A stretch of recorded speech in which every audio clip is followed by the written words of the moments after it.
Right, today we're going to cook bread and butter pudding, one of Britain's greatest puddings, and indeed royalty like it. Prince Charles is well known for liking a bit of bread and butter pudding. Very simple, here we go. Ingredients, I'm going to use some dried cranberries, walnuts, dried sultanas. I put them earlier in this here. I've added some brandy and let them soak for a couple of hours. They're ready to infuse into those sultanas and cranberries. Brioche I'm using, very luxury bread, but it's very nice. This is a luxury bread and butter pudding. I've buttered one side of the brioche, and I've buttered the pan so it doesn't stick. I put the butter bread in upside down so the butter's on the bottom so it doesn't stick, and we just go 1, 2, 3, 4. 1, 2, any size pound and any quantity you can do.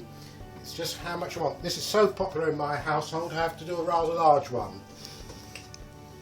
And there we go. Now, what we do here now, we've got a layer there. In here, earlier, I've separated the yolks and the whites from the eggs. So how did you separate the yolks and the whites? Well, just like all the great chefs, just halve the egg, hold the yolk in one half of the shell, and just move it backwards and forwards, and the white naturally drops down in a separate bowl, which I've kept over here. Because this is the surprise for my bread and butter pudding. This, after it's been in the oven for about 10 minutes, I whip this up and make a nice meringue, lay it on the top, so it's got a nice meringue top as well. Wow. So in here, as I say, I've got egg yolks, milk, and as it's a luxury one today, I'm using full fat milk, but you could use semi-skimmed or skim milk. Equally, I've ground a nutmeg in here as well to give it a little bit of extra zilch. Right, and now I just pour this over here, half of it, in here. So how long does that have to... Now I like to leave this for about 10-15 minutes after I've done this, and you'll see what I do here.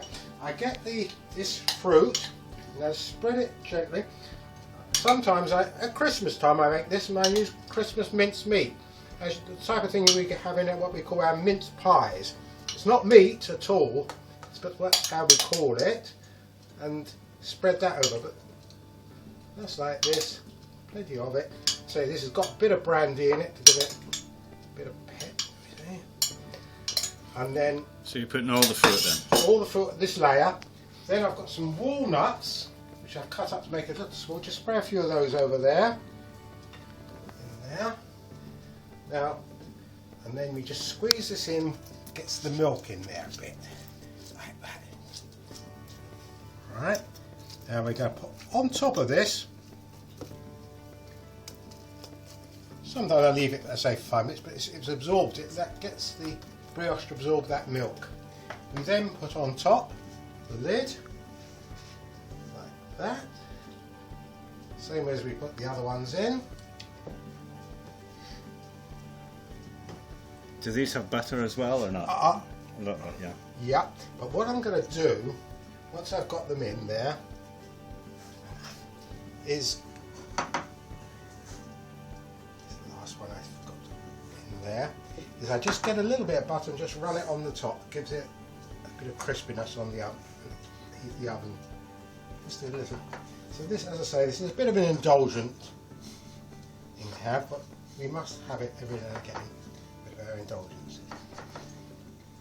So the next time you can do the slimline version. Oh, I wouldn't do that. Right.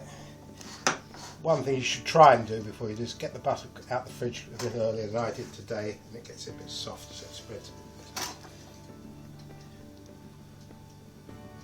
Now what you do now with the rest of the egg, yolk and milk and nutmeg mix, like a little bit, and you just pour that over. It's such a simple dish, this is. Yeah. Just leave it to stand for a little while just to absorb in, and then we'll put it in the oven for 15 minutes at 160 degrees, and then take it out and put that meringue on top and put it in for another about 20 minutes until when the meringue is nice and brown it's all ready to go. Serve with a bit of ice cream. There we go. It goes into the oven, say at 160 degrees.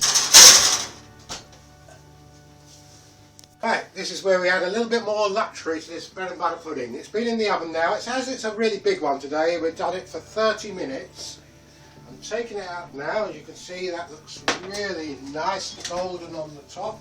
But to get it even better, if you recall, I split the yolks and did yolks, milk and nutmeg.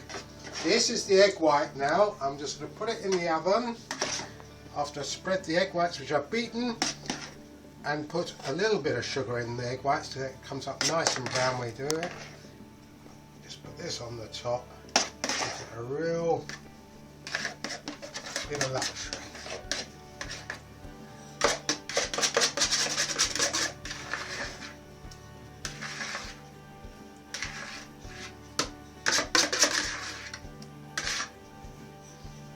Just spread it around a bit.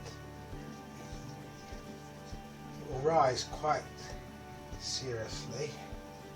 That's it.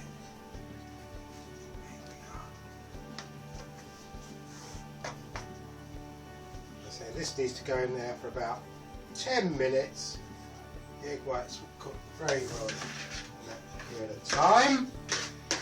And we're ready to go. And we'll serve it with some ice cream.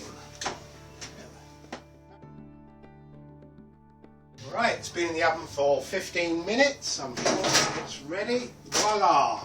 Look at that. Perfect. Beautiful there. And I'll serve up a portion. And this is ideally something you want with, say, custard is one of the ways to eat it. I like a little bit of ice cream with it, and the big thing about this is it's beautiful cold the next day as a cake to have with a good old English cup of tea. There we go. Here we are.